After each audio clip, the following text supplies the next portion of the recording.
अस्सलाम वालेकुम। Hello guys, क्या हाल है? खैरियत है? ठीक हो? तबीयत से ठीक है तो सारे पे सारे यूट्यूब चैनल सराइक व्लॉग संगत क्या हाल है? खैर खैरियत ठीक ठाक हो? तबीयत सीता ठीक है? जहाँ सारे चैनल को सब्सक्राइब नहीं किया तो जल्दी जल्दी करके ना सब्सक्राइब। आज यार तो आपको दस देवा कि मैं बहुत बिजी हूँ ना, आजकल व्लॉग बहुत घट आसन, ठीक है ना, क्योंकि मेरा काम जड़ा है मैं तो को दिखा देवा। ये सामने है मेरा ट्रैक्टर, ये देखो। तो मैं अजकल भी तो मेरे को काम है क्या ना, अजकल जमीन तैयार करेंदे पे, लेवल करेंदे पे, उस तो बाद चनिया की बिजाई शुरू है, राय की माशाल्लाह बिजाई शुरू है, ठीक है ना। तो अज मैं लगा पिया मैं हलों के उत्ते वो करेंदा क्या खाना चनिया की तैयारी, ठीक है ना। चनिया के हल मार के तो ड्रिल करनी है। तो ये सामने चेक करो, ये सारे मैं हल गया मार। इतना पानी भी ये देखो, अज बारी है पानी की रौनी करेंदे पे। और भाई तो थोड़ा दिखावा है, थोड़ा दूर में रखने तो वो सामने बैठे, ठीक है ना। वो तो अजकल संगत व्लॉग भी बहुत घट आसन, क्यों ये एक महीना भी तो जड़े हैं सारे वास्ते ज़रा मुश्किल होंगे, असा कम शम करना होंगे।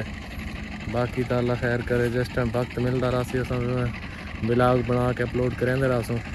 लेकिन ज़रा कुछ दिन वास्ते ना है थोड़ी टेंशन सारे वास्ते, क्यों व्लॉग वाकू भी असा जो जड़ा काम ही है करेने वाकू भी असा नहीं दिखा सकते, क्यों अजकल टाइम होंगे बहुत घट। हाँ अल्लाह खैर करे, तुम सारे नाल रसो, जिमें वक्त मिलता रहा असा वीडियो बनाते रहा तो अपलोड करके दिखाते रहा, ठीक है ना। तो संगत बाकी अल्लाह खैर करे, अल्लाह भी ठीक किया तो सारे नाल रसो। तुम छोटा क्या हाल है भाई? अस्सलाम वालेकुम। वालेकुम सलाम, की हाल है? खैरियत है? तबीयत सी ठीक है? उसा की तरह क्या तेरा इधर नहीं की बनता पे है? बोल ना किधर नस है? हाँ ये केड़ा काम लगा है? केड़ा काम लगा? अच्छा उसा किथे की लान गया? और को नवा दादा हाँ मेरे क्या हाल है? मेरे खैरियत है? ठीक है?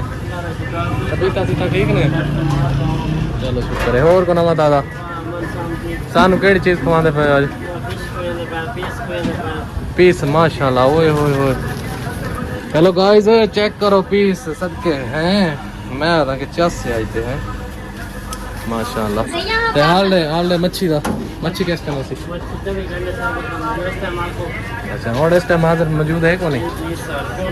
अच्छा सही। और को नवा दादा अम्मा ने खैरियत है? तुम्हें बना लेना ना मच्छी को नहीं? अच्छा वीआईपी सही है। हाँ हाँ तो संगत इस टाइम ना पैकिंग शुरू है ना, तो समोसे भी हैं माशाल्लाह, काम बहुत अच्छे है ना। तो समोसे भी चंगे चंगे वीआईपी और बहुत अच्छे होंगे। चलो चटनी पा लमेंट मार के हैं। हाँ पा शब रहता बड़ा ज़बरदस्त जे करके पाया कर।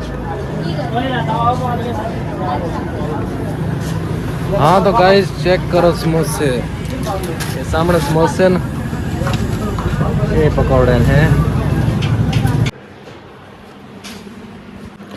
हाँ तो गाइस जहाँ मिठाई खानी है भाई जाओ, बोतल भी पिलाना है तो आपको मिठाई भी खवाना है। तो संगत ये चेक करो बर्फी है माशाल्लाह, देसी घी की बनी है सेठ ज्ञान यार। और संगत जहाँ खावनी आओ यार आके खा गिनो, नहीं तो वाला तो कल खाते पे हैं। चेक करो।